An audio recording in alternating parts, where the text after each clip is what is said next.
Cuando Ricardo vio a la empleada esposada frente a sus hijos, entendió que aquella noche no era un malentendido, era el inicio de algo mucho peor.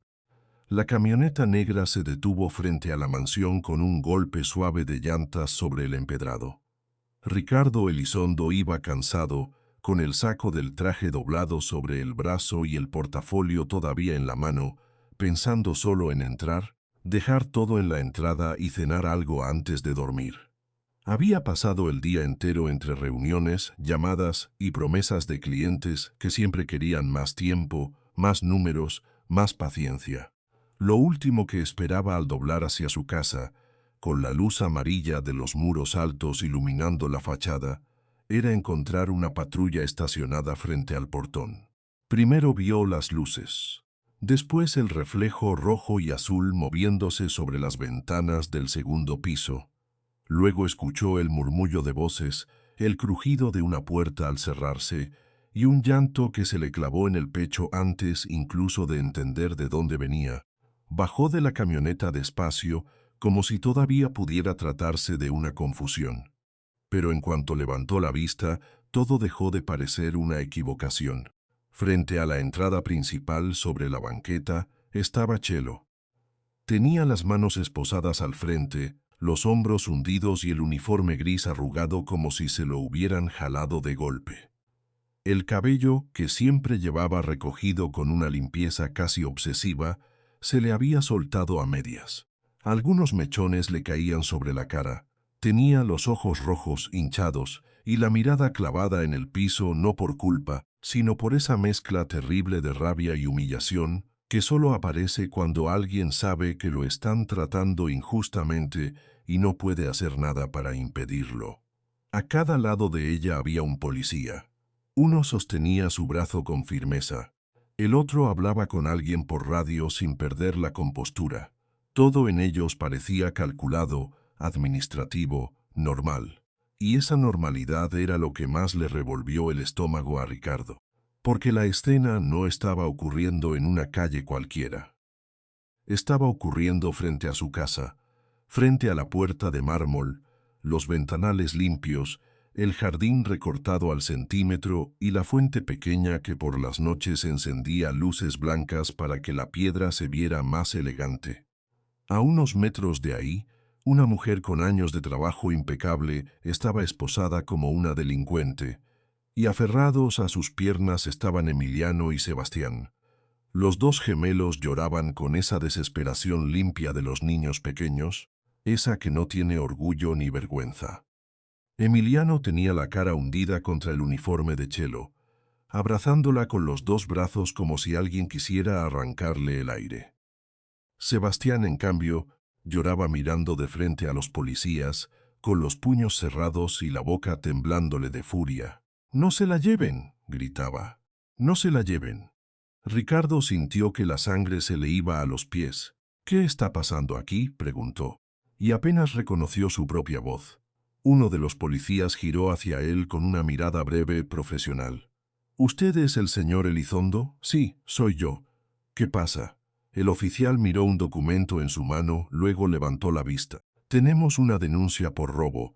La señora Ramírez queda detenida para trasladarla a la delegación». Ricardo tardó unos segundos en procesar la frase. Robo, denuncia, detenida. Sus ojos fueron de inmediato a Chelo, y por un momento todo lo que sabía de ella se puso frente a él como una pared imposible de ignorar. Chelo llevaba 2 años trabajando en esa casa, 2 años levantándose antes que cualquiera, preparando desayunos, ordenando habitaciones, planchando ropa, cuidando a los gemelos con una paciencia que no se enseñaba en ningún lado. Nunca había faltado, nunca había pedido nada extra, nunca había hecho una escena, ni siquiera cuando Claudia la corregía frente a todos con ese tono seco que ella usaba para cualquier cosa que no se acomodara a su idea de orden. Chelo, ladrona. La palabra no encajaba. «Eso es imposible», dijo Ricardo, más bajo de lo que quería, como si al decirlo así pudiera volverlo menos absurdo. Claudia apareció entonces en el marco de la puerta principal.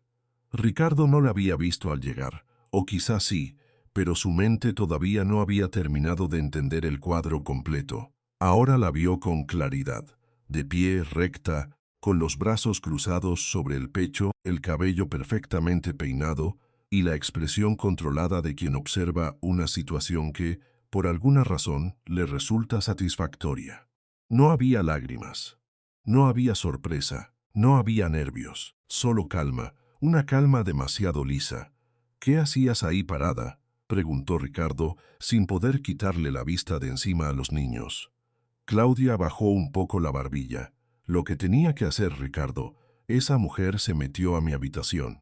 Él se giró hacia ella, aún sin entender. «¿Cómo que se metió?». «Faltaban mis joyas», respondió Claudia con la voz medida, como si estuviera explicando un problema doméstico cualquiera. El collar, los aretes, la pulsera, todo desapareció. Y la única persona que entra ahí cuando nosotros no estamos es ella. Ricardo oyó a Sebastián sollozar más fuerte. Emiliano seguía pegado a las piernas de Chelo, temblando entero. Los policías esperaban, sin apuro, como si aquello fuera un trámite más de la noche. Chelo levantó la cabeza apenas. Sus ojos oscuros encontraron los de Ricardo por primera vez desde que él había llegado. «Yo no robé nada, señor», dijo con voz rota, pero firme. «Se lo juro por mis hijos, se lo juro por la memoria de mi madre. Yo no he tocado nada que no sea mío». A Ricardo se le apretó la mandíbula. Quiso responder, quiso decir que lo sabía, que eso no tenía sentido, que alguien estaba equivocado. Pero antes de que pudiera hacerlo, Sebastián se soltó de la pierna de Chelo y corrió hacia él. «Papá, diles que la suelten», gritó, golpeándole la pierna con los puños pequeños. Chelito no hizo nada. Ricardo se agachó un poco, instintivamente, pero no llegó a tocarlo. Emiliano no se movió de donde estaba. Solo lloraba con la cara enterrada en el uniforme de Chelo, como si soltarla significara caerse en un lugar del que no podría volver. Y Claudia seguía ahí, quietísima, sin acercarse a los niños, sin abrazarlos, sin pedirles que se calmaran. Ricardo la miró de nuevo y por primera vez notó algo que no le gustó nada. No era solo frialdad, era algo peor. Claudia parecía haber previsto cada segundo de esa escena, como si la hubiera ensayado, como si hubiera calculado incluso el momento en que los niños llorarían más fuerte. Ese pensamiento le recorrió la espalda como un hilo helado, pero todavía no quería darle nombre. El policía habló otra vez, esta vez con un tono algo más tenso, porque los niños ya estaban atrayendo miradas de vecinos y de una señora que caminaba por la banqueta con su perro, fingiendo no mirar. «Señor, necesitamos proceder. Hay una orden de traslado». Ricardo miró a Chelo. Miró las esposas marcándole las muñecas. Miró a sus hijos aferrados a ella con una desesperación que le pareció desmedida para tratarse de una simple empleada. Miró la puerta abierta de su casa, la patrulla encendida, el jardín impecable, la escena entera partida entre el lujo y la vergüenza, y entonces entendió algo que no supo nombrar todavía. Allí había una injusticia tan grande que casi podía tocarse. «No se la pueden llevar así», dijo. «Tiene que acompañarnos a declarar», respondió el agente. Sebastián se puso delante de Ricardo todavía llorando. «Papá, dile que no es ladrona, díselo tú». Ricardo tragó saliva, quiso tomar a los dos niños y meterlos dentro, lejos de la calle, lejos de la patrulla, lejos de las esposas. Pero Emiliano no dejaba de abrazar a Chelo, y Sebastián no dejaba de temblar de rabia. Entonces uno de los policías intentó separar a Emiliano con cuidado. El niño gritó más fuerte. Chelo cerró los ojos un segundo, como si ese contacto le doliera más de lo que estaba dispuesta a mostrar. Ricardo vio la marca roja en las muñecas, el cabello revuelto, la vergüenza contenida en la manera en que ella mantenía los hombros rectos para no derrumbarse frente a los niños. Y la rabia le subió por dentro. No contra Chelo, contra todo lo demás, contra la escena, contra la velocidad con que la habían convertido en culpable, contra la tranquilidad de Claudia, contra la forma en que sus hijos lloraban por la persona que acababan de arrancarles de enfrente. «Ricardo, dijo Claudia desde la puerta, en un tono casi sereno. No empeores esto. Él la miró. Y allí en ese instante algo le hizo ruido. No era solo que estuviera tranquila, era que estaba demasiado tranquila, sin una sola grieta en la voz, sin una mirada de angustia hacia los gemelos, sin el menor intento de acercarse a ellos cuando lloraban como si se estuvieran rompiendo. Una madre normal habría reaccionado.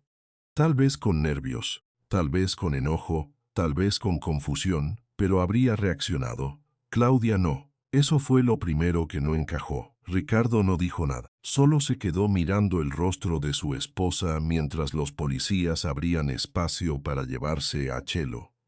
Y en ese silencio, con Emiliano sollozando pegado a la tela del uniforme y Sebastián repitiendo que no era justo, algo oscuro empezó a formarse dentro de él. No sabía todavía qué era, solo sabía que aquella noche no había terminado. Y que la mujer que estaba parada en la puerta, tan serena, tan segura de sí misma, no estaba actuando como alguien que acababa de proteger su casa. Estaba actuando como alguien que había ganado. Y eso, precisamente eso, fue lo que hizo que Ricardo sintiera un vacío frío en el estómago. Porque una duda acababa de nacer. Y ya no iba a desaparecer.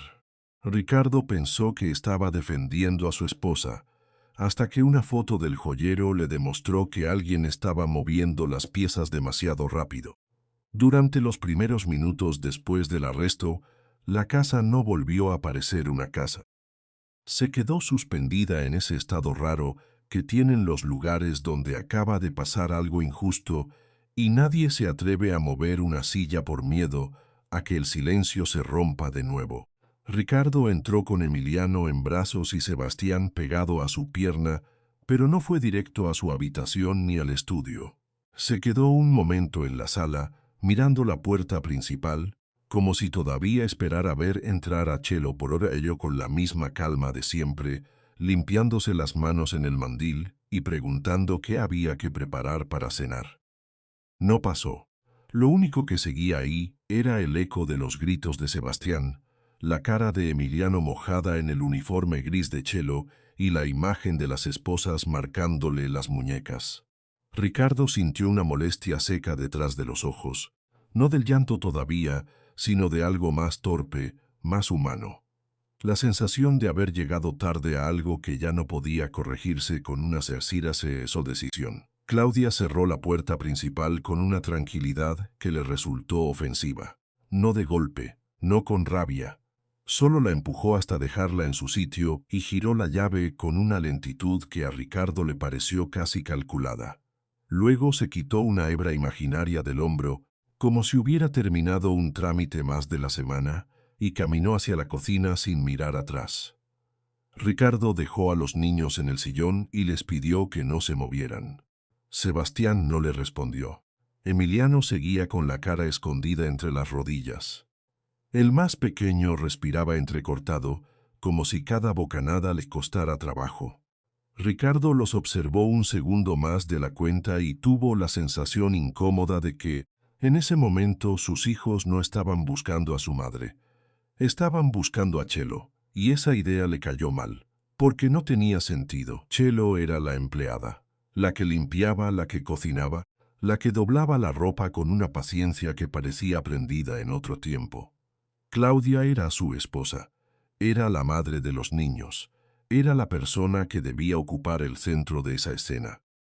Y sin embargo, cuando Ricardo levantó la vista hacia la cocina, la vio a ella sentada en la barra, con una copa de vino tinto entre los dedos, mirando el teléfono como si nada hubiera ocurrido. Eso fue lo primero que le desacomodó la tarde. Ni el arresto, ni la patrulla, ni la voz de los policías. Fue esa calma. «Explícame bien qué pasó», dijo Ricardo, dejando la maleta junto a la puerta del estudio antes de volver a mirar a Claudia. Ella no levantó la vista de inmediato.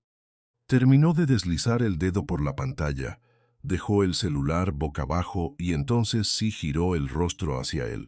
«Ya te lo dijeron», respondió. «Faltaban mis joyas». La señora Ramírez entró a mi cuarto y las tomó. Ricardo se apoyó en el marco de la puerta. «¿Qué joyas?». Claudia frunció apenas la boca, como si la pregunta le pareciera absurda. El collar que me regalaste en nuestro aniversario, los aretes de esmeralda y la pulsera de oro. Estaban en el joyero y desaparecieron. Ricardo no contestó enseguida. La miró un instante más, buscando alguna grieta, alguna duda, algo torpe en su voz. No encontró nada. Claudia hablaba con esa precisión limpia que tenía cuando quería cerrar una conversación, no abrirla. ¿Y llamaste a la policía por eso? No iba a quedarme cruzada de brazos, Ricardo. La frase salió sin temblor. Él pasó una mano por la frente. Los niños seguían en la sala demasiado callados, y desde la cocina le llegaba el tintineo suave del hielo moviéndose dentro de la copa. Ese sonido le pareció fuera de lugar. Un ruido demasiado elegante para una noche donde una mujer acababa de irse esposada. «Quiero ver dónde guardabas las joyas», dijo él por fin. Claudia sostuvo la mirada. ¿Para qué? Para entender. Ella soltó una sonrisa mínima, seca. En el vestidor. Como siempre. Ricardo sintió el impulso de decirle que no siempre, pero se contuvo. Había algo en el tono de Claudia que lo obligaba a ir despacio. Cuando una persona responde tan rápido, tan perfecta, como si ya hubiera ensayado la escena, uno empieza a notar que el problema no está en la respuesta, sino en la facilidad con que llegó. Subió al segundo piso sin hacer ruido. El pasillo estaba en penumbra y la puerta del vestidor quedó a su derecha, cerrada como siempre. Ricardo la abrió y se quedó inmóvil unos segundos. Todo estaba en orden, demasiado en orden. La ropa colgaba por colores. Los zapatos estaban alineados, el banco tapizado seguía junto al espejo grande. El joyero de madera oscura estaba sobre el repicerrado intacto. Ricardo lo reconoció al instante. Era el mismo que había mandado hacer en Oaxaca hacía años, con las iniciales grabadas en la tapa. No era una pieza pequeña ni barata. Claudia lo había usado durante mucho tiempo para guardar sus cosas más valiosas. Abrió la tapa. Dentro no había nada importante. Solo un par de anillos de moda, unos broches y una pulsera sencilla. Espacio vacío. Nada que justificara una denuncia por robo. Nada que explicara a un agente llevándose a Chelo delante de sus hijos. Entonces recordó la foto. Claudia le había mostrado una imagen en su celular, un cajón forrado de terciopelo negro con marcas hundidas en el centro, como si ahí hubieran descansado piezas pesadas. Él no le había prestado demasiada atención en ese momento, demasiado ocupado en la escena de afuera. Pero ahora, con el joyero frente a él, la imagen adquiría otro peso. Ricardo se quedó de pie en medio del vestidor con una sensación lenta, incómoda, como si algo le estuviera raspando por dentro. El cajón de la cómoda. Volvió a mirar el joyero y entendió de inmediato que algo no cerraba, porque las joyas importantes de Claudia no iban en esa cómoda. Nunca habían ido. Él mismo había visto cómo las guardaba ahí dentro, en el mueble de la esquina, donde tenía pendientes, accesorios, bisutería y cosas de viaje. El joyero de caoba era para el collar, para los arets, para la pulsera, para lo que ella llamaba las piezas buenas. Si las joyas habían desaparecido del cajón de la cómoda, ¿por qué estaban ahí en primer lugar? Ricardo se quedó quieto, con la mano sobre el borde de madera, y la pregunta se le quedó dando vueltas sin dejarlo respirar del todo. Aún no era una prueba, todavía no era nada, pero ya no sonaba a accidente. Vagó otra vez. Encontró a Claudia en la cocina como si nada. Seguía con la copa en la mano, los hombros relajados, la espalda recta. Esa postura suya que siempre parecía decir que ella tenía el control, incluso cuando la casa entera acababa de tambalear. «Ese cajón no era donde guardabas las joyas», dijo Ricardo. Claudia parpadeó una sola vez. «Claro que sí». «No, no lo era, Ricardo. Yo te regalé ese joyero hace años. El de caoba, el que mandé hacer con tus iniciales. Ahí guardabas lo importante». Claudia apoyó la copa sobre la barra antes de responder. «A veces las quito de ahí cuando estoy apurada. No todo tiene que estar en su lugar exacto». La frase sonó demasiado preparada, como si la hubiera tenido lista desde antes de que él subiera al vestidor. Ricardo la observó con más tensión. El cabello perfecto, el maquillaje intacto, la serenidad sin fisuras. Y por primera vez en toda la noche sintió que no estaba frente a una mujer nerviosa tratando de explicar un problema. Estaba frente a alguien que se estaba defendiendo demasiado rápido. Se quedó callado un momento. Claudia también. Ninguno quiso ceder. A lo lejos, desde la sala, se escuchó un quejido bajo de Emiliano. Luego un golpe pequeño, tal vez una almohada, tal vez una mano contra el cojín. Ricardo quiso ir con ellos, pero antes de moverse oyó la voz de Sebastián llamándolo desde la escalera. «Papá». Ricardo giró. Sebastián estaba descalzo, parado a medio tramo, con el pijama arrugada y los ojos hinchados. Había dejado de llorar, pero la cara seguía tensa, apretada por dentro. Era la expresión de un niño que ya entendió que los adultos estaban haciendo algo mal y no sabe cómo arreglarlo. «¿Qué pasa, hijo?». El niño bajó 2 escalones más. «¿Por qué se llevaron a Chelito?». Ricardo abrió la boca, pero no salió ninguna respuesta que le pareciera suficiente. «Porque creen que hizo algo que no hizo», terminó diciendo, aunque ni siquiera estaba seguro de decirlo en voz alta. Sebastián bajó la mirada, serio. «Ella nunca se roba cosas», dijo. «Ella trabaja». La frase era tan simple que le dio vergüenza a Ricardo no haberla pensado antes.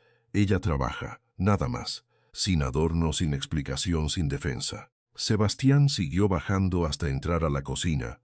No se acercó a Claudia. Solo se quedó junto a la puerta, mirando la barra, mirando a su padre, como si todavía no supiera de qué lado ponerse. Emiliano apareció detrás de él unos segundos después, abrazado a un cojín, con la cara roja por el llanto. «Quiero a Chelito», murmuró. Claudia dejó la vista sobre su copa. «Ya basta con eso. No hagan más drama». Los 2 niños se quedaron inmóviles. Ricardo sintió que algo le punzaba bajo el esternón. No era solo la dureza en la voz de Claudia. Era la forma en que hablaba de los gemelos, como si la angustia de ellos fuera un capricho y no una herida. «Están asustados», dijo él. «Están confundidos», replicó Claudia. Chelo los consentía demasiado. Ricardo la miró de frente. «¿Consentía?». «Sí, los malacostumbró. Les daba todo lo que pedían. Les dejaba hacer lo que querían». «Ya te lo había dicho». Él no respondió. Se limitó a mirar a sus hijos. Emiliano tenía el cuerpo medio vencido hacia adelante, como si ya no pudiera sostener la tristeza por más tiempo. Sebastián apretaba la muñeca de su hermano con un cuidado raro, protector, como si se hubiera vuelto mayor en un solo día. Y entonces, sin querer, Ricardo recordó a Chelo. No la de ahora, esposada frente a la patrulla, sino la de todas las mañanas, la que llegaba antes de que la casa despertara, la que dejaba el uniforme doblado sobre una silla y se metía a la cocina sin hacer ruido, la que se aprendió los nombres de los gemelos antes que Claudia, la que siempre sabía cuál de los 2 había dormido mal, cuál se había peleado en la escuela, cuál había dejado el plato sin terminar. Ricardo nunca había preguntado demasiado. Lo había visto como se ve a alguien que cumple bien su trabajo y, por comodidad, uno deja de mirar más allá. Pero ahora la imagen empezaba a cambiar. Chelo no era una empleada cualquiera, no para los niños, y quizá tampoco para la casa. Recordó algo que le había dicho Lucía una vez, meses atrás, durante una llamada corta que Chelo contestó en voz baja en el patio. Sí, ya te mandé lo de la inscripción. No te preocupes, hermana, yo me arreglo». Ricardo no había escuchado más que eso, pero ahora la frase le regresaba con otra carga. Otra mujer, otra responsabilidad, otra vida sostenida por el sueldo de esa casa. Subió al cuarto de trabajo y abrió el expediente de personal que guardaba en una carpeta azul. Ahí estaba el nombre completo: Consuelo Ramírez Gutiérrez, nacida en Iztapalapa, 31 años, soltera, sin hijos. Ricardo leyó eso con una extrañeza nueva, porque la frase «sin hijos» le sonó casi ofensiva después de ver a los gemelos llorando por ella como si les hubieran arrancado algo propio. Siguió leyendo. Madre fallecida cuando Chelo tenía 16. Padre ausente. Una hermana menor, Lucía, a la que había mantenido desde adolescente, estudios de enfermería en curso, beca parcial. El resto, cubierto por la misma mujer que acababa de ser arrestada frente a la mansión por una denuncia de su esposa. Ricardo apoyó la carpeta sobre el escritorio. Nunca había juntado esas piezas. Nunca le había importado lo suficiente. Pero al leerlo todo junto sintió una punzada incómoda en la nuca. Chelo llevaba años sosteniendo una vida que no se veía desde afuera. Llegaba temprano, salía tarde, trabajaba en silencio, y aún así mantenía a una hermana en la universidad, pagaba transporte, libros, comida, lo que faltara. La mitad de su sueldo iba directo a Lucía. La otra mitad seguramente apenas alcanzaba para sobrevivir, y sin embargo seguía ahí. Siempre puntual, siempre firme, siempre limpia, correcta, discreta. No cuadraba con la imagen de ladrona que Claudia estaba dibujando. Ricardo volvió a bajar. La encontró sola en la cocina, porque los niños ya habían subido al cuarto y la casa estaba otra vez en ese silencio tenso de cristal. Claudia había dejado la copa vacía junto al fregadero y ahora revisaba algo en su celular con el pulgar. «Necesito hablar contigo», dijo él. Ella levantó la cabeza, apenas incómoda. «¿Otra vez?» «Sí. Quiero que me digas exactamente cuándo viste por última vez esas joyas». Claudia apoyó el celular en la barra. «Esta mañana. ¿A qué hora?» «No sé. 7, 8. Antes de que salieras». «¿Estabas segura de que estaban en ese cajón?» «Claro que sí». Ricardo la observó. Ningún titubeo, ninguna pausa, ningún detalle de más, todo demasiado redondo. ¿Y nadie más tocó ese mueble? No. ¿Ni tú? Ricardo, ya te dije que no. Él respiró hondo. La conversación empezaba a tener una textura rara, como si cada respuesta hubiera sido recortada con tijeras antes de llegar a sus oídos. ¿Por qué denunciaste a Chelo tan rápido? Claudia lo miró con la misma serenidad de antes. ¿Qué querías que hiciera? ¿Esperar a que desaparecieran más cosas? Eso no responde, porque era la única persona que entra ahí cuando yo no estoy.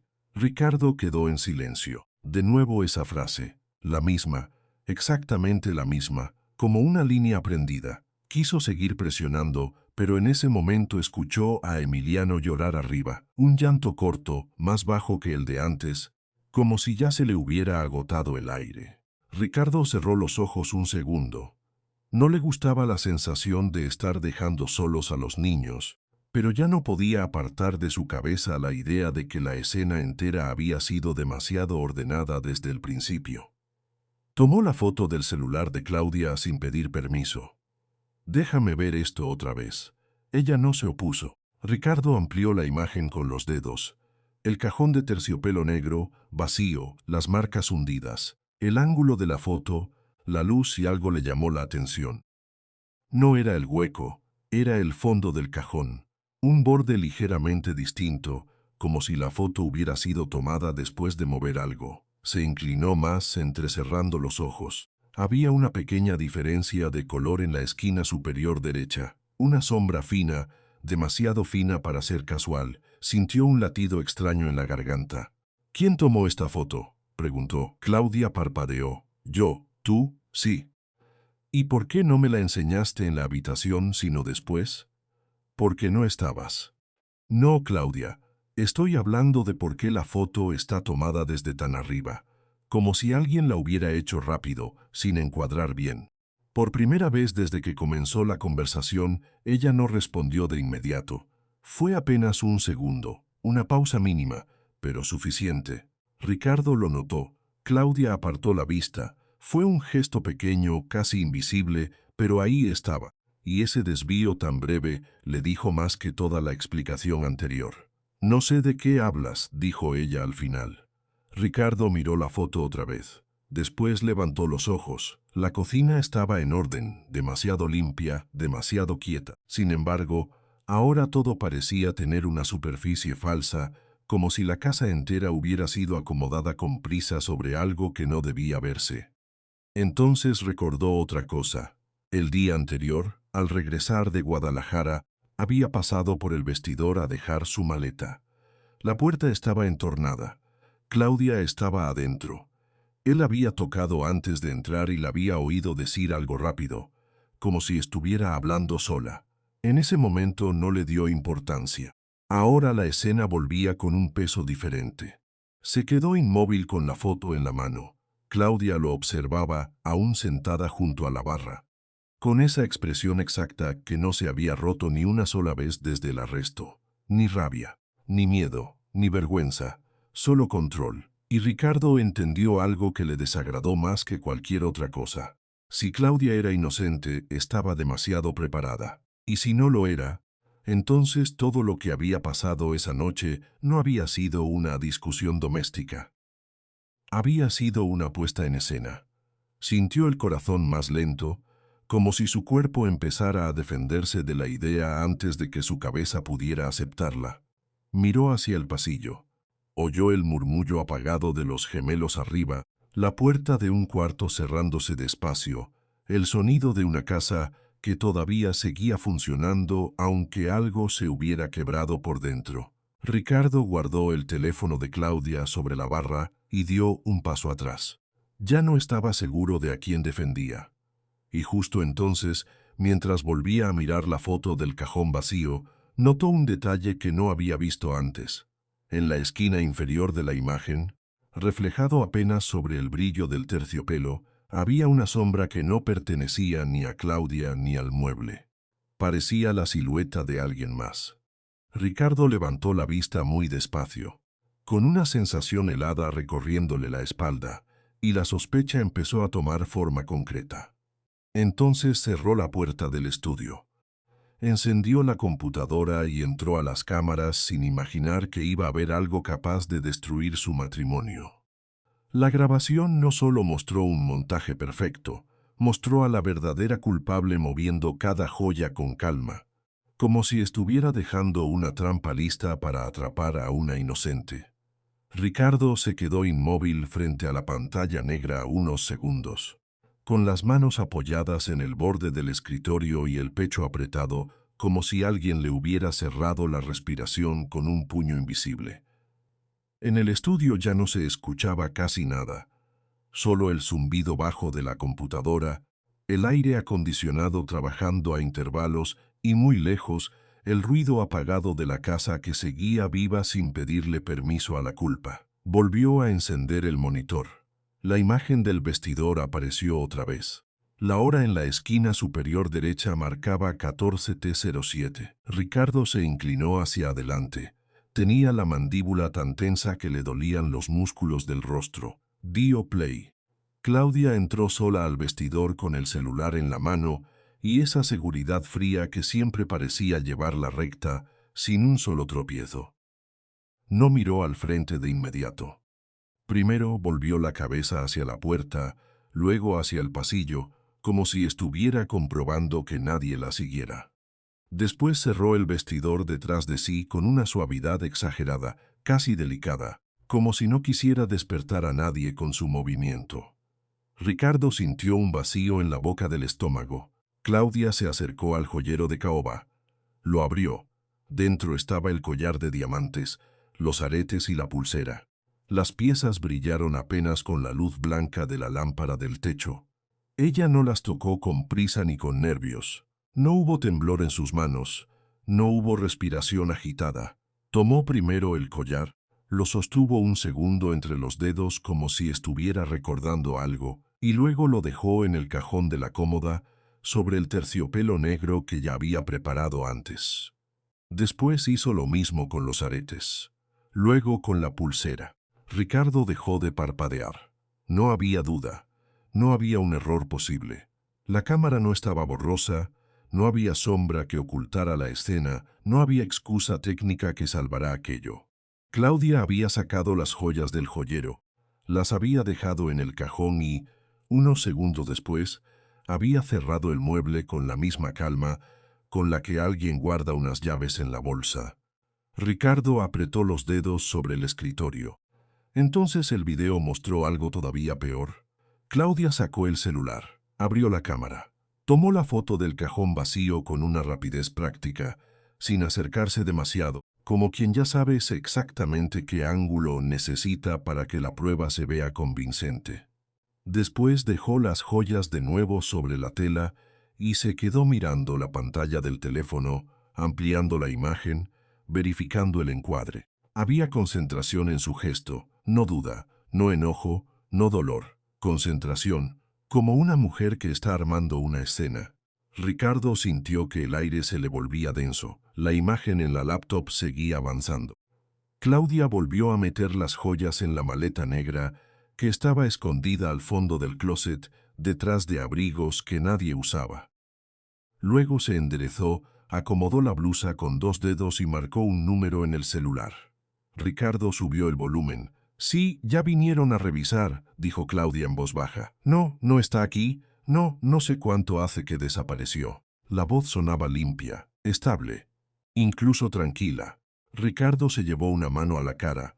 La bajó enseguida como si el contacto con su propio rostro le molestara. En la pantalla, Claudia seguía hablando. «Sí, claro que quiero proceder. No, no voy a esperar. Envíen una patrulla», cortó. Durante un segundo, la cámara mostró solo la quietud del vestidor. La puerta cerrada, el banco junto al espejo, la maleta escondida entre la ropa. Y entonces Claudia regresó a cuadro, acomodó el celular en la bolsa trasera del pantalón y salió. Ricardo pausó la grabación. La imagen quedó congelada en su rostro, no en el de Claudia, sino en la expresión de ella al mirar la maleta por última vez. Era una mirada corta, seca, sin culpa, la clase de mirada que uno le da a una herramienta después de usarla. Ricardo sintió que algo se le rompía en silencio. Volvió a poner el video. Lo vio una segunda vez, luego una tercera. En cada repetición el golpe era peor, porque ya no había sorpresa, solo confirmación. La mentira estaba ahí, completa. La denuncia no había sido un error, ni un impulso, ni una confusión doméstica. Había sido un montaje hecho con paciencia. Y Chelo seguía en una celda por eso. Ricardo apoyó los codos sobre el escritorio y bajó la cabeza. Durante unos segundos no pensó en Claudia. No pensó en el dinero, ni en la casa, ni en el matrimonio. Pensó en las muñecas de Chelo, en la marca rojiza que había visto frente a sus hijos, en la forma en que ella había dicho que no robó nada, con una voz que no tenía nada de teatral. Pensó en Emiliano abrazado a su pierna, en Sebastián gritando con la cara mojada, y sintió una rabia tan fría que le costó reconocerla como suya. La grabación seguía corriendo. Quedaba algo más. Ricardo avanzó la línea de tiempo. Pasó al día anterior, luego al otro. Quería ver si había algo más, alguna pieza que explicara por qué sus hijos habían reaccionado así, por qué Chelo se había vuelto el centro de seguridad dentro de esa casa. Seleccionó las últimas 72 horas y dejó correr las imágenes desde la cámara de la sala. Primero apareció una escena normal, demasiado normal. Chelo sentada en el piso con los gemelos armando bloques, Emiliano pegado a su costado, Sebastián discutiendo con una torre que no quería sostenerse. Claudia cruzó la sala sin mirarles, el teléfono pegado a la oreja, el rostro duro, ningún gesto hacia los niños, nada. Ricardo tragó saliva, siguió adelante. Grabación de la mañana del día anterior. La cocina. Chelo preparando el desayuno antes de las 6. Puso 2 platos, cortó fruta, sirvió leche, limpió la mesa. Sus movimientos eran rápidos, precisos, entrenados. Sabía exactamente dónde estaba cada cosa. Sabía lo que cada niño comía, lo que no, quién prefería el plátano más maduro, quién no quería la leche muy caliente. Ricardo la vio poner una servilleta doblada junto al plato de Sebastián y se le apretó el pecho con una punzada extraña. ¿Cuánto de su vida había pasado frente a sus ojos sin que él lo entendiera? La cámara del pasillo mostró a Claudia saliendo del cuarto principal más tarde, ya arreglada, como si hubiera dormido apenas unas horas o ninguna. Pasó por delante de la habitación de los gemelos sin detenerse, ni un vistazo, ni una mano apoyada en la puerta. Entró al baño y cerró con llave. Ricardo avanzó otra hora. La imagen cambió. Los gemelos estaban en la sala. Chelo doblaba ropa cerca del sillón cuando Sebastián intentó subirse a la mesa de centro. Claudia bajó de la escalera y lo vio. No habían pasado ni 2 segundos cuando la voz de ella llenó la sala. Ya te dije que no te subas ahí. Sebastián se congeló. La cámara no tenía audio perfecto, pero el tono era suficiente. Seco, cortante, más alto de lo que uno usa con un niño de 4 años. Emiliano soltó el muñeco que tenía en la mano y se quedó mirándola con los ojos abiertos. Claudia siguió hablando. Su mano se movía en el aire, señalando el piso, la mesa, a los niños, a nadie en particular. Sebastián bajó la cabeza. Chelo dio un paso al frente, pero no interrumpió. Solo estiró los brazos hacia los gemelos con esa manera silenciosa de intervenir que tienen las personas que ya aprendieron a no empeorar las cosas. La discusión duró menos de 1 minuto. Claudia salió de cuadro, subió la escalera con el mismo paso firme con el que había cruzado la sala. Sebastián se quedó inmóvil. Emiliano comenzó a llorar sin ruido, solo con los hombros temblándole. Chelo se arrodilló de inmediato. Los juntó a los dos y les habló cerca del oído. Ricardo observó la escena con una sensación de frío en la espalda. No era un incidente aislado. Eso fue lo que entendió en ese momento. No era una discusión rara, era rutina. Siguió mirando. Grabación del pasillo, 2 días antes. Claudia cerrando la puerta del cuarto principal. Los gemelos se quedaron afuera. Ricardo acercó el rostro a la pantalla cuando vio a Sebastián tocar la madera una vez. Después otra. La puerta no se abrió. Emiliano se sentó en el piso con la espalda pegada a la pared y comenzó a mecerse despacio, abrazando una cobija. Sebastián siguió de pie con la mano levantada, como si no terminara de decidir si llamar otra vez o rendirse. Finalmente se sentó al lado de su hermano. Los dos quedaron ahí, frente a la puerta cerrada, sin ruido, sin protesta, solo esperando. Ricardo se quedó helado. Pasaron los minutos en pantalla. 10, 15, 20, nadie abría. Chelo apareció al final del pasillo cargando una cesta de ropa. Se detuvo al verlos en el suelo. Dejó la cesta a un lado, se agachó y les dijo algo que Ricardo no alcanzó a oír. Sebastián levantó la cabeza. Emiliano alzó los brazos hacia ella, como si ya supiera que esa era la única persona que iba a responderle. Chelo los ayudó a ponerse de pie y los llevó con ella sin hacer ruido, sin drama, sin una sola palabra más de la necesaria. Ricardo pausó el video. Se quedó mirando la imagen congelada de los dos niños frente a la puerta cerrada. Algo dentro de él se dio, pero no con un estallido. Fue peor. Se aflojó despacio, como una cuerda tensa que deja de sostener algo y hace que todo se venga abajo por dentro. Volvió a reproducir. Quiso entender qué estaba viendo, como si repetirlo le permitiera descubrir una versión menos brutal de la escena. No la había. Otra fecha, otra cámara. La sala otra vez. Esta vez Sebastián había derramado jugo sobre la alfombra. Fue un accidente infantil, torpe, trivial. El tipo de cosa que se limpia con una toalla. Pero Claudia reaccionó como si le hubieran hecho un daño personal. Se levantó de golpe. La silla raspó el piso. El volumen de su voz se elevó tanto que la cámara deformó el sonido. Sebastián se quedó clavado. No lloró de inmediato. Primero abrió mucho los ojos. Luego bajó la vista a la mancha naranja en la alfombra, como si no pudiera creer que eso lo hubiera metido en problemas. Emiliano, sentado al otro lado de la mesa, se encogió hasta casi desaparecer. Claudia tomó un plato de cerámica de la mesa de centro y lo lanzó contra la pared. El impacto hizo saltar un destello blanco en la grabación. El plato estalló en pedazos. Ricardo cerró los ojos una fracción de segundo. Cuando los abrió, vio a Sebastián retroceder un paso, con la respiración contenida y la mandíbula apretada de una forma que no correspondía a un niño tan pequeño. Emiliano se cubrió los oídos. Después apareció Chelo corriendo desde el fondo de la casa. En menos de 3 segundos ya estaba arrodillada recogiendo los fragmentos del plato con las manos, cuidando que ninguno de los gemelos se acercara. Luego los llevó a la cocina. Ricardo vio cómo les preparaba quesadillas sin que ellos se lo pidieran, cómo les hablaba bajito mientras les servía agua, cómo les acomodaba el pelo detrás de las orejas con una suavidad casi maternal. En la misma imagen, al fondo, Claudia seguía en la sala, de pie, con el teléfono en la mano, como si nada hubiera ocurrido. Ricardo apagó el sonido. No quería escucharla más. O tal vez sí quería, pero ya no podía tolerarlo. El problema era ese. Cada nueva escena no le daba información solamente. Le quitaba algo. Le arrancaba una parte de la idea que tenía de su vida, de su esposa, de su casa, de sí mismo. Siguió con otra grabación.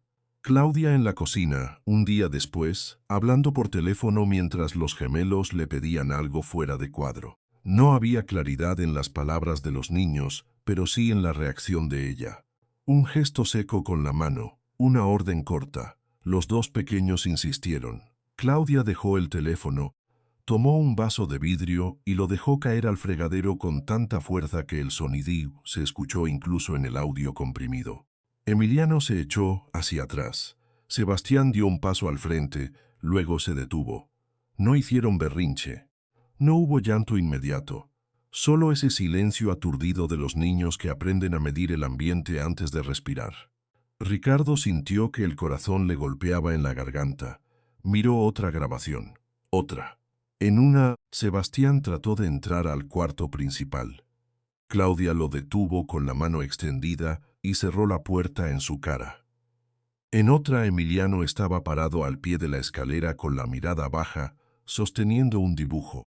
Claudia pasó junto a él sin ver lo que le ofrecía. El niño se quedó con el papel en la mano mientras ella desaparecía hacia arriba. Cada video era peor que el anterior, no porque aumentara el volumen del conflicto, sino porque mostraba el mismo patrón una y otra vez. Gritos, objetos lanzados, puertas cerradas, niños quietos, niños esperando, niños aprendiendo a no pedir demasiado porque pedirle algo a Claudia parecía un error. Ricardo dejó de respirar por unos segundos cuando encontró la grabación de una noche anterior. La cámara del pasillo mostraba a los gemelos sentados en el suelo. Eran casi las 11. Emiliano tenía las piernas dobladas contra el pecho. Sebastián estaba recargado sobre la pared. Los dos miraban la puerta del cuarto de su madre. No se movían. No lloraban, solo esperaban. A los 47 minutos, Chelo subió las escaleras. Se agachó junto a ellos, les dijo algo con la voz muy baja y los llevó de la mano hacia su cuarto. Ricardo sintió que la garganta se le cerraba. 47 minutos. Dos niños de 4 años sentados frente a una puerta cerrada, en silencio, como si ya supieran que nadie iba a salir por ellos. Como si la costumbre de ser ignorados se hubiera vuelto una regla de la casa. La rabia ya no era suficiente para describir lo que sentía. Había vergüenza, había culpa, había una especie de náusea muda que le subía desde el estómago cada vez que entendía un poco más. Porque no era solo que Claudia hubiera mentido sobre las joyas. Era peor. Había usado su lugar dentro de la familia para construir un refugio falso encima del miedo de sus hijos, y él no lo había visto. No lo había visto porque viajaba, porque llegaba tarde, porque confiaba, porque prefería creer que la armonía costaba un poco de cansancio y no la mirada rota de dos niños. Ricardo se apoyó en el respaldo de la silla con la cara completamente pálida. Entonces apareció la grabación que terminó de destruir cualquier resto de duda. La cámara de la sala, 3 noches antes del arresto, los gemelos estaban en pijama. Chelo no aparecía todavía. Claudia caminaba de un lado al otro con el celular en la mano. Un niño, no se distinguía cuál al principio, dijo algo que claramente la molestó. Claudia se giró con brusquedad y le respondió desde arriba, señalándolo con el dedo. Sebastián retrocedió. Emiliano se quedó quieto. El audio no era perfecto, pero sí suficiente para captar las palabras principales. «Ya cállate», soltó Claudia. Después golpeó la mesa con la palma de la mano. Los niños se quedaron inmóviles. Segundos después se oyó la puerta del cuarto de servicio abrirse. Chelo entró rápido, con el delantal todavía puesto.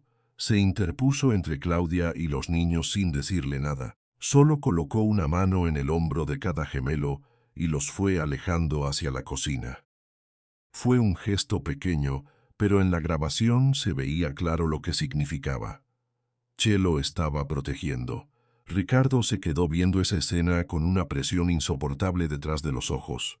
Aplazó el video. Apoyó ambas manos sobre la mesa y se quedó inmóvil, con la espalda rígida, como si el cuerpo se negara a moverse porque ya no confiaba en la solidez del suelo. La idea que tenía de Claudia ya no existía. Lo que quedaba era otra mujer, una mucho más fría, una capaz de mentirle a la policía, de manipular una prueba, de gritarles a dos niños pequeños, de encerrarse mientras ellos esperaban afuera, de lanzar platos, de convertir el miedo en costumbre. Y frente a todo eso, Chelo había sido la única barrera. Ricardo volvió a mirar el video del vestidor por última vez. Necesitaba estar seguro de que no estaba perdiendo la cabeza. Allí estaba Claudia. Allí estaban las joyas. Allí estaba la maleta. Allí estaba la llamada. Todo era real. No había espacio para ninguna duda. Tomó el celular con la mano temblorosa y marcó a Héctor Medina. Contestó al tercer tono con una voz todavía dormida. Ricardo. Ricardo tardó un segundo en hablar. Cuando lo hizo, la voz le salió más baja de lo que esperaba. Ya tengo todo. Silencio al otro lado. ¿Qué encontraste? Ricardo miró la pantalla apagada. Vio su propio reflejo deformado sobre el vidrio negro. Tenía los ojos hundidos y una expresión que él mismo casi no reconocía. Claudia mintió, movió las joyas, llamó a la policía. Quiero que saques a Chelo hoy mismo. Héctor no preguntó más. Mándame el video. Ricardo ya lo estaba haciendo. Colgó, exportó la grabación, la envió con una rapidez casi mecánica y se quedó quieto en la silla mientras la barra de progreso avanzaba. En la casa seguía habiendo silencio, pero ya no era un silencio de espera. Era otro, más pesado, más definitivo. Ricardo se levantó. Tomó el saco que había dejado sobre el respaldo de la silla y salió del estudio sin mirar atrás. Cruzó el pasillo con una sola idea latiéndole dentro del pecho. Chelo no podía pasar una noche más ahí dentro. Bajó las escaleras. En la cocina, Claudia seguía con su copa vacía sobre la barra, ajena o fingiendo estarlo. Pero Ricardo ya no veía a la mujer que había defendido minutos antes. Ahora solo veía a la persona que había puesto a una inocente tras las rejas mientras sus hijos aprendían a esconderse de ella. Se detuvo un instante antes de entrar a la sala. Luego levantó el teléfono otra vez, y esta vez su voz ya no llevaba duda. Llamó a la delegación. Pidió a Héctor de nuevo y dijo exactamente lo que tenía que decir para que Chelo saliera de ahí antes del amanecer. Porque ya no estaba buscando una explicación. Estaba buscando sacarla de la cárcel antes de que fuera demasiado tarde. Cuando Sebastián dijo delante de su madre que le tenía miedo por los gritos y los platos lanzados, Claudia entendió que ya no había forma de seguir mintiendo. La frase se quedó suspendida en la sala como si alguien hubiera apagado de golpe el aire acondicionado y también el sonido de la casa. Claudia no se movió. Tenía una mano todavía cerca de la copa vacía, los dedos tensos, la espalda recta por pura costumbre, pero el rostro ya no le respondía igual. Ricardo, de pie frente a la laptop abierta sobre la mesa baja, sintió primero una especie de vacío en el estómago y luego, casi al instante, algo más duro y más claro. La certeza de que el miedo de su hijo no era una exageración, ni un berrinche, ni una frase dicha al azar. Era verdad. Sebastián seguía parado en el marco de la puerta descalzo, con la pijama arrugada y el cabello revuelto, mirando a su madre como miran los niños cuando ya no esperan una explicación bonita, sino una respuesta que no los lastime más. Emiliano había aparecido detrás de él, aferrado al borde de la pared, con los ojos grandes y la boca entreabierta, como si tampoco entendiera por qué de pronto todo se había vuelto tan pesado. Claudia fue la primera en romper el silencio. «Sebastián, no digas tonterías». La voz le salió más seca de lo que seguramente quería. Ricardo giró apenas la cabeza para verla mejor. No estaba gritando todavía, pero había en su tono esa aspereza conocida que precede a los estallidos. Ese filo con el que hablaba cuando sentía que algo se le escapaba de las manos. Sebastián no bajó la mirada. Sí dices gritos, respondió, con una calma que a Ricardo le dolió más que un llanto, y avientas cosas. Claudia apretó la mandíbula. Tu papá está exagerando todo esto. Ricardo soltó una risa breve, sin humor, casi incrédula. No porque le pareciera graciosa la mentira, sino porque por fin estaba viendo algo con una nitidez insoportable. Claudia todavía intentaba acomodar la realidad a su medida, incluso con un hijo frente a ella y otro temblando detrás de la puerta. No, dijo él, sin levantar la voz. Quien exageró fue usted desde el principio. Ella lo miró. Había algo peligroso en esa mirada. No era miedo todavía ni vergüenza, era resistencia. La de alguien que cree que todavía puede salir caminando de una sala cuando ya le han leído el expediente completo. Ricardo deslizó la laptop hacia ella. La pantalla mostraba la imagen congelada del vestidor, Claudia con la maleta negra en las manos, las joyas en movimiento y esa concentración fría que él ya no podía ver sin sentir asco. Míralo, dijo. No hace falta que yo te lo explique. Claudia bajó los ojos apenas un segundo. Lo suficiente para saber que había reconocido la escena. Después volvió a levantar la cara con una dureza calculada. Eso no prueba nada. Ricardo la observó durante unos segundos. La voz le salió baja, seca. Prueba que inventaste un robo. Prueba que mandaste a una mujer inocente a la delegación. Prueba que me mentiste. Y si no fuera suficiente, también prueba que te creí más de lo que debí. Las palabras no sonaron como un discurso, sonaron como algo que ya no estaba dispuesto a cargar. Claudia se apartó un poco de la barra de la sala, como si quisiera ganar espacio físico para defenderse. Miró de reojo hacia la puerta, donde los niños seguían inmóviles. En otros tiempos tal vez habría elevado la voz, habría intentado dominar la escena con fuerza, pero ahora el problema era otro. El video existía. Y además estaban sus hijos. Y además estaba Sebastián, que acababa de nombrar el miedo con una claridad brutal. Ricardo respiró hondo. Quiero que me escuches con calma, dijo, porque ya no voy a repetir esto 2 veces. Fue hacia la mesa, tomó el control y rebobinó una de las grabaciones. No la del vestidor. Otra. La del pasillo. La de la semana anterior. La puso sin voltear a verla a ella. Quería escuchar la propia voz de su casa, no la versión que Claudia había fabricado de ella. En la pantalla, Claudia aparecía cerrando la puerta de su habitación. Los niños quedaban afuera. Sebastián tocaba una vez, luego otra. Emiliano se sentaba en el piso, abrazando sus rodillas. El reloj de la esquina marcaba los minutos como una burla lenta. Ricardo subió el volumen. La habitación se llenó de esa quietud incómoda de las cosas que están a punto de empeorar. Se oyeron pasos pequeños, después un golpe suave sobre la puerta, luego la voz de Sebastián, apenas audible. Mamá. Nada. Más tarde, en la misma grabación, la cámara del pasillo mostraba a Chelo subiendo con una cesta de ropa. Se detenía al verlos sentados en el suelo, dejaba la cesta de lado, se agachaba, les hablaba al oído y los ayudaba a levantarse. Ricardo vio esa escena y sintió, otra vez, esa mezcla de vergüenza y rabia que ya le estaba volviendo extraña la propia respiración. A su lado, Claudia permanecía inmóvil. ¿También esto lo inventé yo?, preguntó él. No hubo respuesta. Ricardo siguió pasando grabaciones. La sala, la cocina, el día del jugo derramado, el plato estrellado contra la pared. La escena era tan brutal en su simpleza que dolía más de lo que parecía posible. Claudia en pie, rígida, la voz alzándose contra 2 niños de 4 años. Emiliano hundiéndose en el sillón. Sebastián clavado en el lugar, sin saber si mirar a su madre o al piso. Y Chelo apareciendo después, siempre Chelo, siempre la misma figura callada, arrodillándose a recoger los restos, intentando que la casa no se rompiera delante de los niños. «Basta», murmuró Claudia al ver el plato roto. Ricardo no apagó la pantalla. «No, no basta. Eso era lo que pasaba cuando yo no estaba. No sabes lo que era estar sola aquí».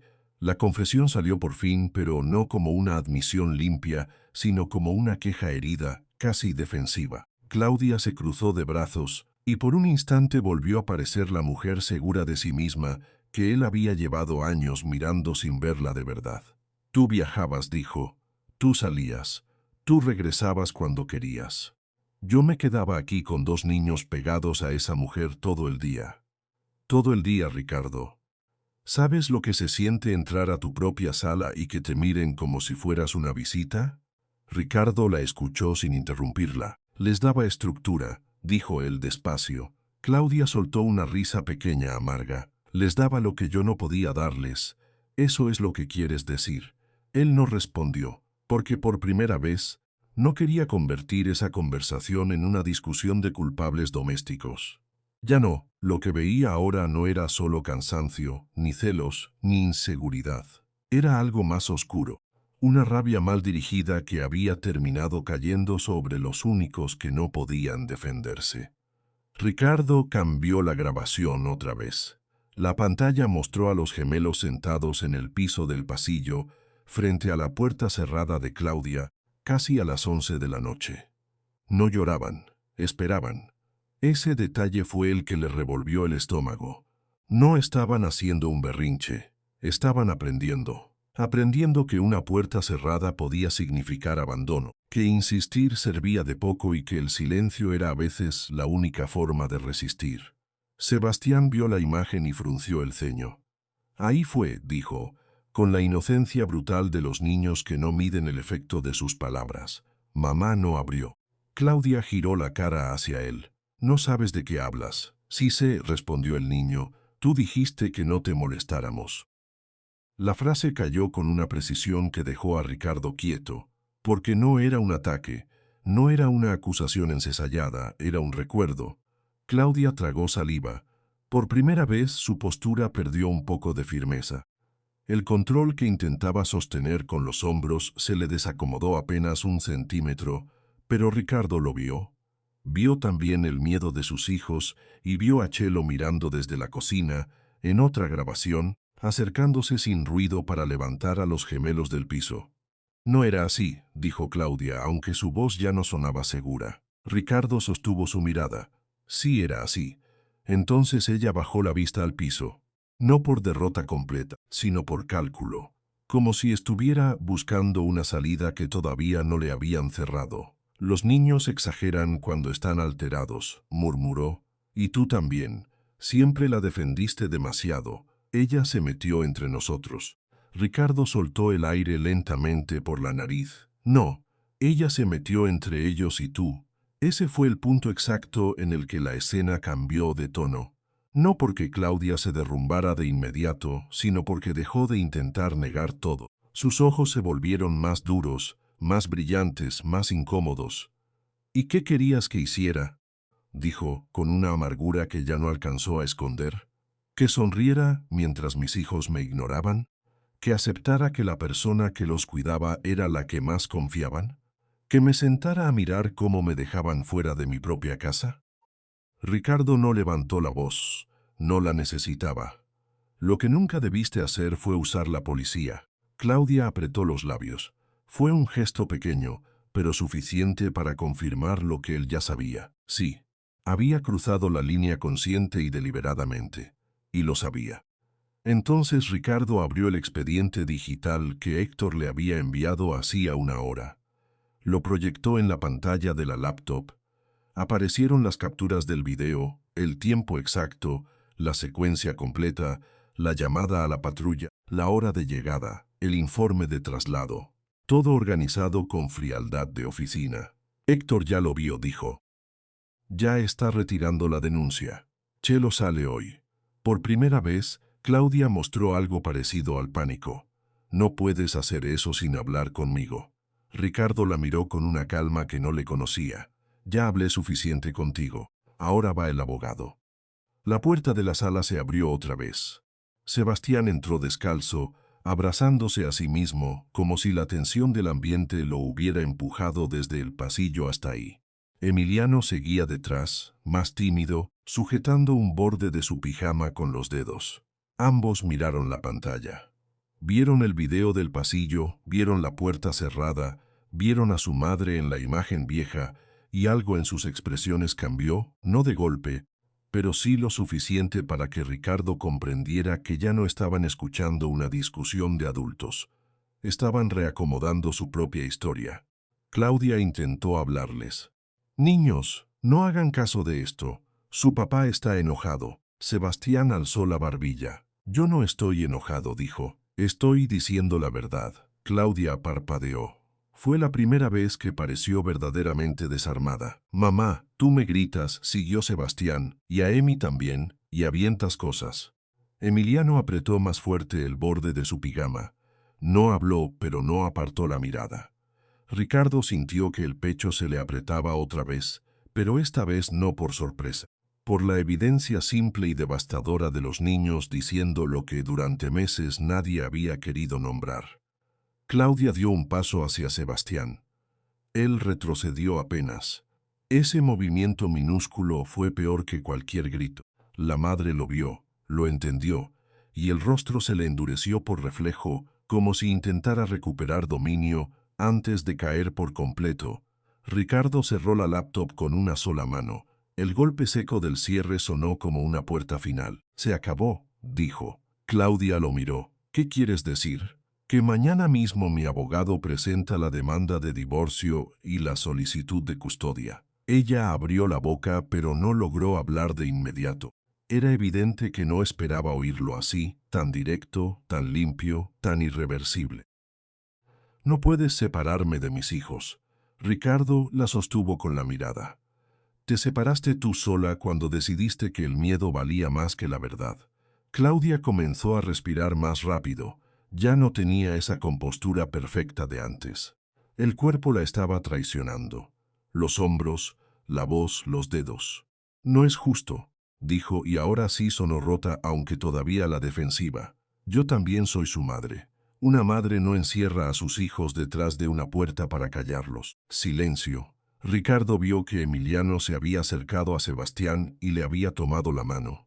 Los dos permanecían juntos, quietos, como si entendieran que algo muy grande acababa de definirse y que lo único seguro era mantenerse uno al lado del otro. Claudia miró esa escena y, por primera vez, pareció comprender de verdad la distancia que había creado. No dijo nada, no lloró, pero se le humedecieron los ojos y bajó la vista, como si por fin no pudiera sostener la imagen de sus hijos, viéndola desde el miedo. Esa noche no hubo más discusión. Ricardo no permitió que la conversación se alargara hasta volverse una guerra. Llamó a Héctor desde el estudio y le pidió que dejara listo el documento de custodia provisional. Luego habló con la psicóloga infantil, que ya tenía identificada para los gemelos, y le pidió una cita para el día siguiente. No quiso esperar. No quiso darle espacio al silencio de la casa para que volviera a acomodarse sobre la herida. A la mañana siguiente, el abogado llegó con los papeles. Claudia los leyó en el estudio, de pie, con una mano temblorosa sosteniendo el borde de la hoja y la otra rígida junto al cuerpo. Tenía el rostro más pálido que de costumbre. Ricardo no sintió satisfacción. Lo que sintió fue otra cosa, agotamiento. El tipo de cansancio que aparece cuando una verdad tarda demasiado en salir y deja alrededor demasiado daño para que la victoria se sienta limpia. «¿De verdad vas a hacerlo?», preguntó ella, casi en un susurro. «Ya lo hice». Claudia levantó los ojos. «¿Y por una grabación vas a destruir todo?». Ricardo no respondió de inmediato. Miró a través del cristal del estudio hacia el pasillo, donde los niños no estaban. Luego volvió a ella. «No, por una grabación no. Por años de no ver lo que estaba frente a mí. Por tus gritos, por la denuncia falsa, por esos 2 niños que aprendieron a esconderse. Porque estuvo más cerca de protegerlos que tú». La frase quedó ahí, sin adornos. Claudia bajó la hoja, no pidió perdón, no aún. Tal vez nunca lo hizo de la manera que Ricardo hubiera considerado suficiente. Pero sí firmó. Lo hizo con una mano fría, como si cada trazo la fuera separando de la versión de sí misma que había querido sostener. Después dejó la pluma sobre la mesa y se quedó mirando un punto fijo, sin decir nada. Su salida se organizó en silencio. sin maletas arrastradas por la sala, sin escenas frente a los niños, sin el tipo de despedida que convierte una casa en campo de batalla. Una camioneta llegó por la tarde. Claudia subió con 2 maletas y una caja de cosas personales. Antes de cruzar la puerta principal, se volvió una vez hacia la sala. Los gemelos estaban en el sofá. No la saludaron, no la insultaron, solo la miraron, y esa indiferencia breve, casi involuntaria, le dolió más que un grito. Ricardo no la acompañó hasta el coche. Se quedó junto a la ventana, viendo cómo se alejaba. Cuando el auto desapareció por la curva de la entrada, la casa no pareció más feliz. Pareció más grande, más vacía, pero también más respirable. Héctor llamó 2 horas después para confirmar que la custodia provisional quedaba a nombre de Ricardo y que las visitas de Claudia quedarían suspendidas hasta que el juez revisara el informe psicológico.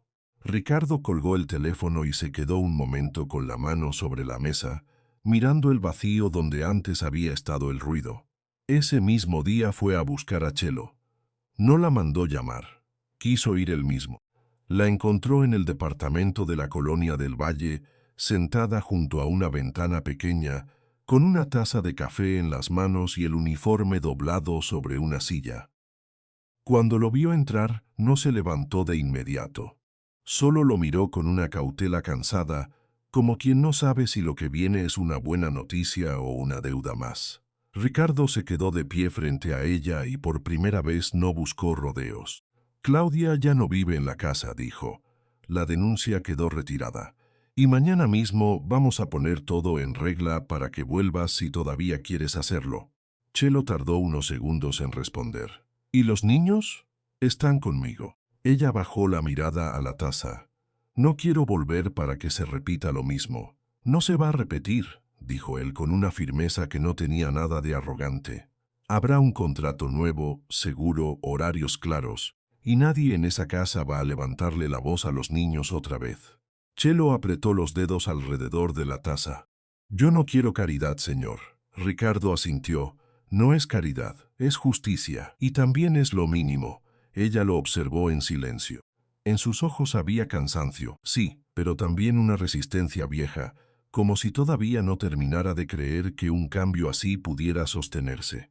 Si vuelvo, dijo al fin, quiero que quede claro algo. Yo cuido a sus hijos, pero no quiero meterme en pleitos.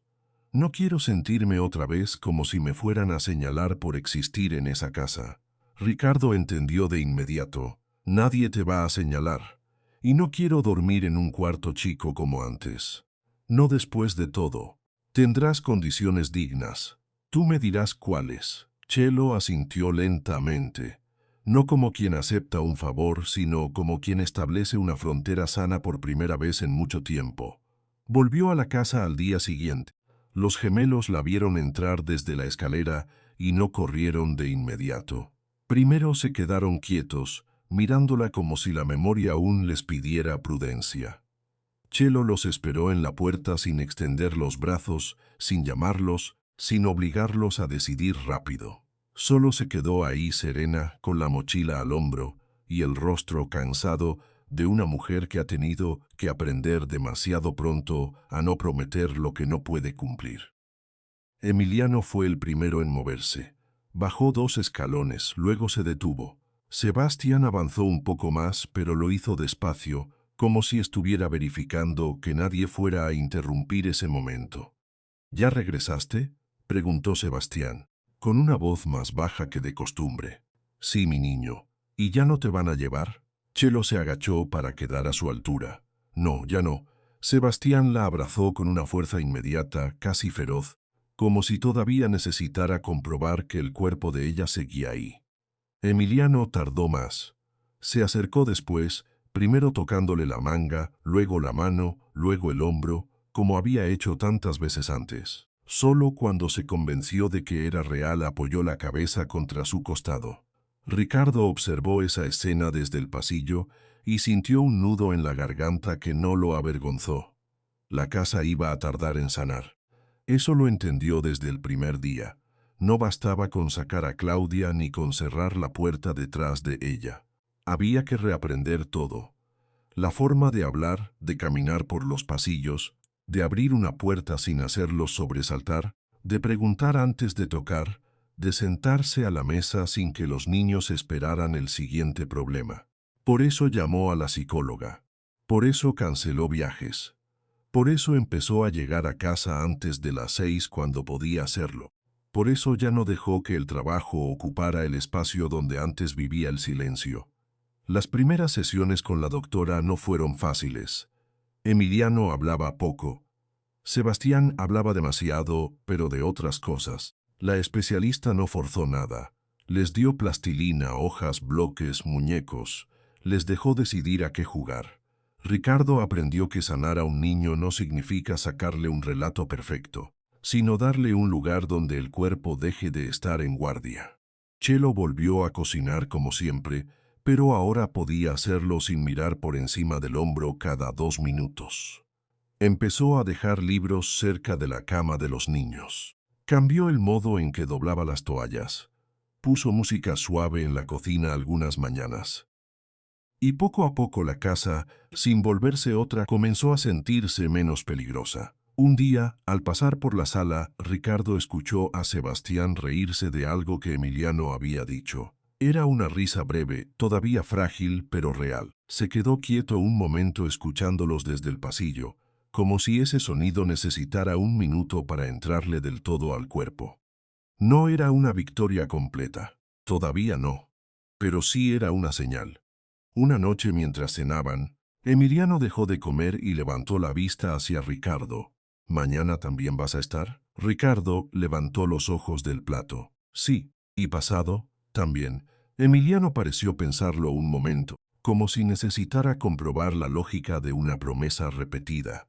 ¿Y si tienes trabajo? Ricardo dejó el tenedor. El trabajo va después de ustedes.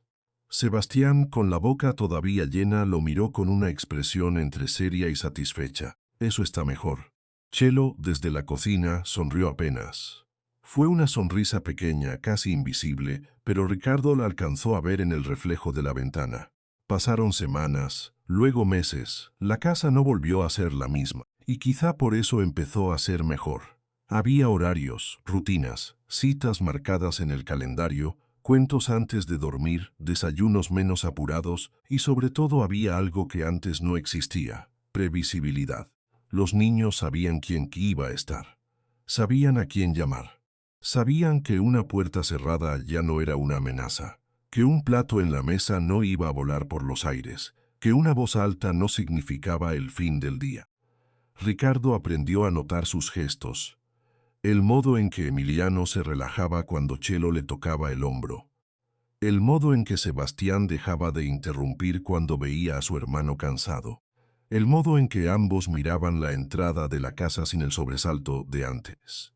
Y poco a poco, sin que nadie lo anunciara, la calma empezó a parecer posible. Pero todavía faltaba ver qué más había dejado Claudia detrás de sí, más allá de las cámaras, más allá de la mentira y del miedo que sembró en esa casa.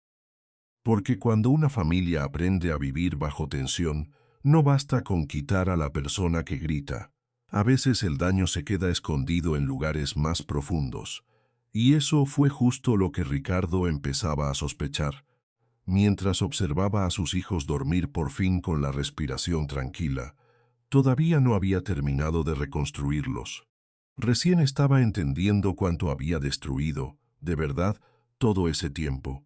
2 años después, la casa que antes había sido escenario de una acusación falsa se convirtió en el único lugar donde los niños podían respirar sin miedo. Al principio no fue un cambio grande. No hubo una mañana en la que todo se acomodara de golpe ni una escena perfecta que borrara lo anterior. Fue más bien una suma de cosas pequeñas, casi invisibles para cualquiera que no viviera ahí. Un desayuno servido a la misma hora. Una puerta que ya no se cerraba con llave. Una voz que, cuando subía de tono, era solo la de la televisión o la de un partido de fútbol.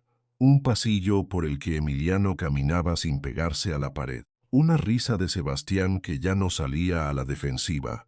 Y sobre todo, esa sensación extraña y nueva de que en esa casa por fin se podía estar quieto. Ricardo aprendió a notar la diferencia entre un silencio vacío y un silencio bueno. El vacío era el que había vivido durante años, cuando llegaba tarde, cansado, con la cabeza llena de números y contratos, y encontraba a sus hijos en una especie de cautela permanente, como si cada habitación pudiera esconder un enojo. El silencio bueno era otro. Era el de una cocina limpia a las 7 de la noche. El de dos niños haciendo tarea mientras alguien movía una olla en la estufa. El de una casa donde nadie esperaba el estallido de la siguiente frase. Los martes y jueves seguía yendo la doctora Ibarra, aunque ya no hacía falta que los niños la vieran como una visita temible. Había llegado a ser parte de la rutina, de esa rutina que les daba estructura y les devolvía suelo. Emiliano seguía siendo más reservado, pero ahora podía hablar sin mirar primero la puerta. Sebastián seguía siendo más impaciente, pero ya no necesitaba llenar todo con ruido. La doctora decía, los dos habían aprendido algo difícil, que no todo lo que duele se rompe para siempre y que no todo lo que se calla desaparece. A veces las sesiones ocurrían en el cuarto de juegos, a veces en el piso de la sala. La psicóloga ponía hojas, colores, bloques, muñecos pequeños y dejaba que ellos eligieran.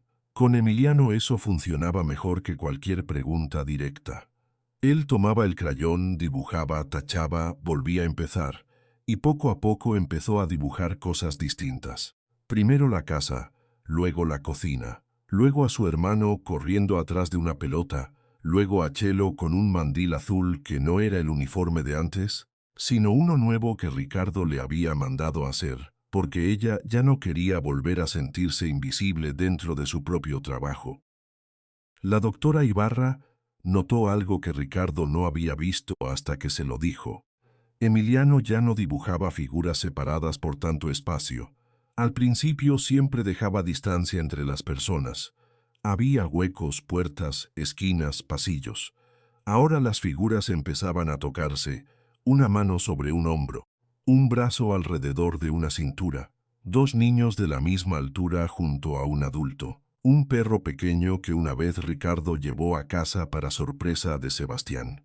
El papel se había ido llenando de cercanía. Ya no está dibujando la casa como un lugar peligroso, le explicó la doctora una tarde a Ricardo, mientras él observaba a la hoja. Está dibujándola como un lugar que puede sostenerlos. Ricardo guardó silencio. Miró el dibujo como si fuera una radiografía. Nunca creyó que una hoja pudiera darle tanta conmoción sobre su propia familia. Y, sin embargo, ahí estaba todo. Los trazos temblorosos de Emiliano cuando algo aún le daba miedo. Las líneas más firmes de Sebastián. La figura de Chelo siempre al centro, casi sin quererlo, como si el papel mismo entendiera que ella había sido el punto de equilibrio cuando todo lo demás se movía. Chelo también había cambiado, aunque de una forma distinta. No perdió su manera callada de hacer las cosas, pero ahora ya no caminaba por la casa con la sensación de estar pidiendo permiso para existir. Ricardo se aseguró de que el contrato nuevo fuera claro, digno con seguro, vacaciones, horario y salario que no ofendiera la carga real que llevaba. Ella tardó en aceptar el aumento, dijo que no era necesario, dijo que con lo de siempre bastaba. Dijo que no estaba acostumbrada a que le dieran cosas que no había trabajado con las manos. Ricardo le contestó una sola vez, sin discutirle. Usted trabajó más que nadie aquí. Eso la dejó callada. Aceptó, pero a su manera. Siguió levantándose a las 6, siguió organizando los desayunos, siguió sabiendo de memoria qué cereal le gustaba a uno y qué fruta rechazaba el otro. Pero ahora se permitía pequeñas libertades. Puso una planta en la ventana de la cocina. Cambió la cuchara vieja por una más cómoda sin tirar la anterior. Se sentaba algunos minutos en la mesa después de cenar, no como empleada, sino como alguien que ya no tenía que desaparecer en cuanto terminaba de servir. Ricardo tardó en entender que también él estaba cambiando, no porque de pronto se convirtiera en un padre perfecto, sino porque empezó a estar de verdad. Dejó reuniones sin sentido, reagendó viajes, Aprendió a decir que no. Aprendió a preguntar cómo había ido la escuela sin revisar el celular al mismo tiempo. Aprendió a leer cuentos con voces distintas para cada personaje y a soportar que Sebastián lo corrigiera si cambiaba una palabra. Aprendió a hacer huevo sin quemarlo. Aprendió, sobre todo, a mirar. Y mirar fue lo más difícil. Porque una vez que empezó a mirar de verdad, ya no pudo dejar de ver todo lo que antes se le había escapado. La forma en que Emiliano se calmaba cuando alguien le avisaba con tiempo que iba a haber un cambio. La costumbre de Sebastián de pararse entre su hermano y la puerta cuando llegaba alguien desconocido.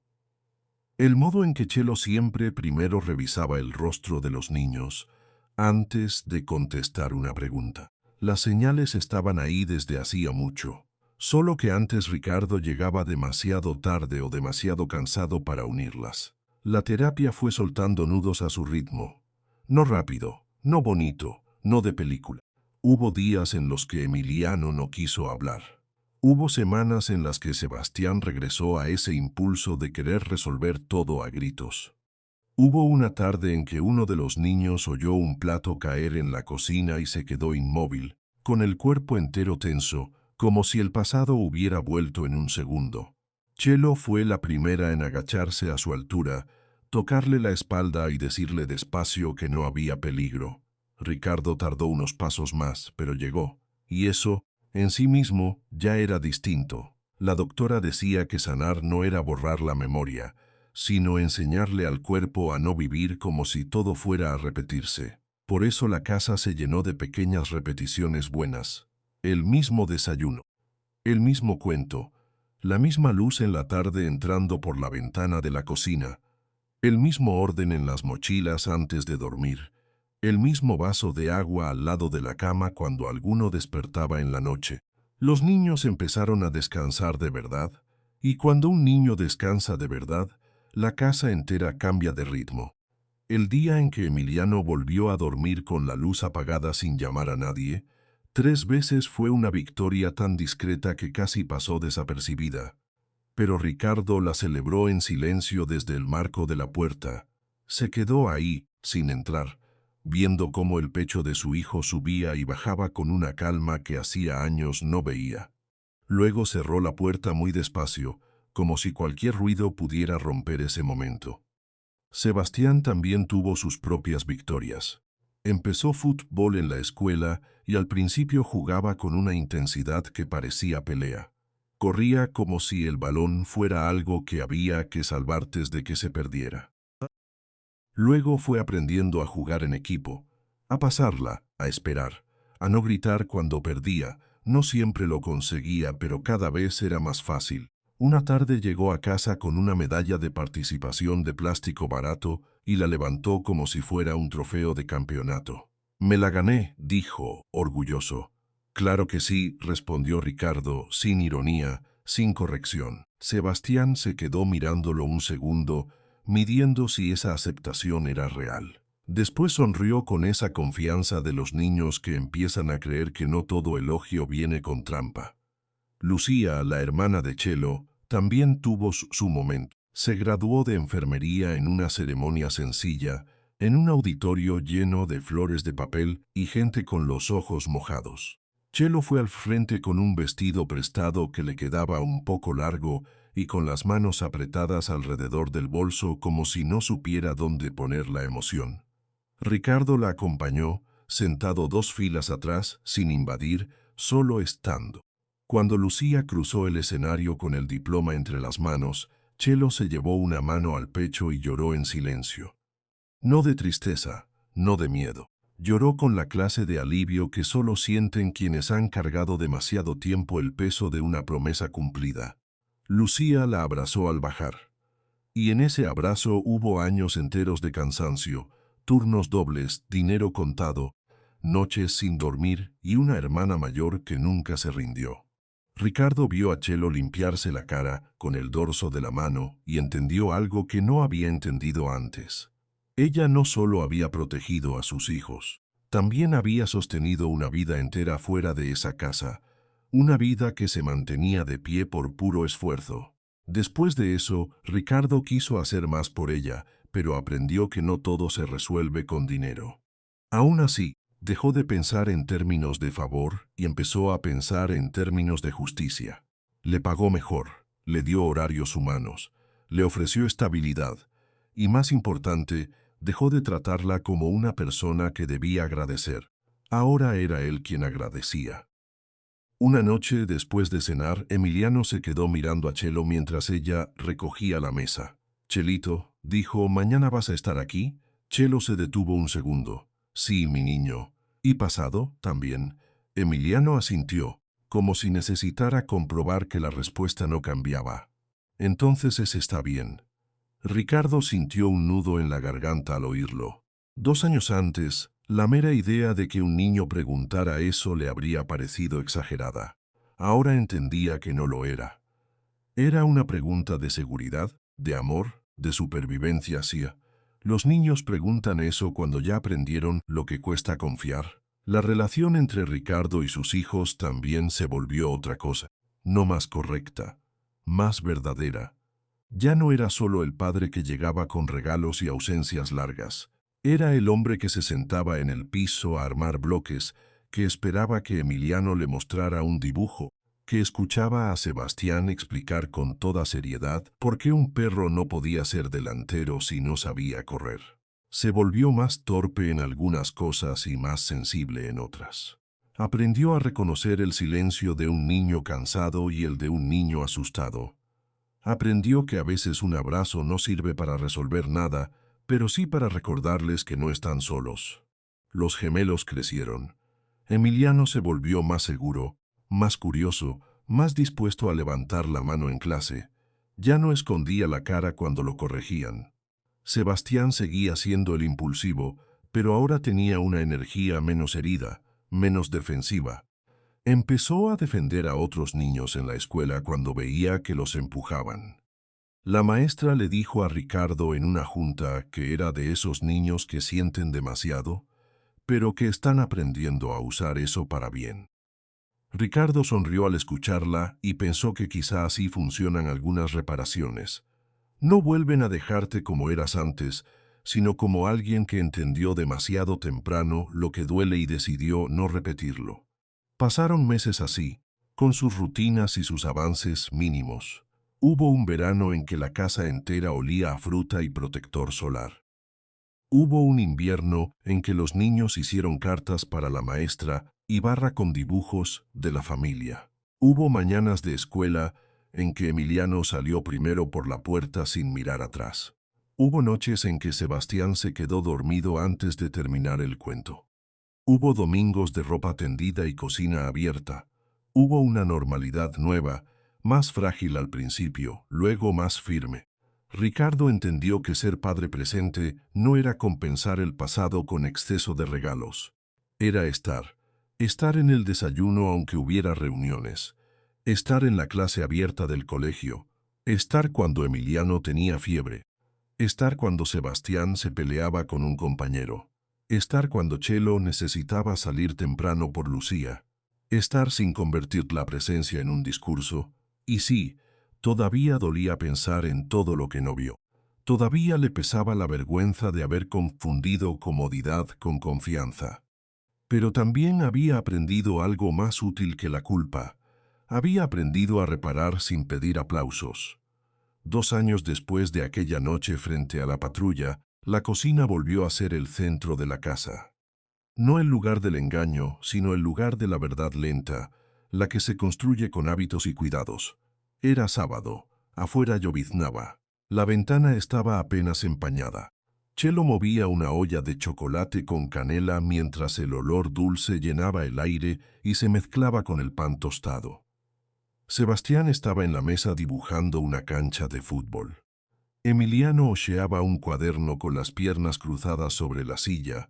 Ricardo acababa de llegar y todavía traía el saco sobre el brazo. Ya no se sorprendía de volver a casa temprano. Ya no sentía que estaba perdiéndose algo importante en otra ciudad o en otra sala de juntas.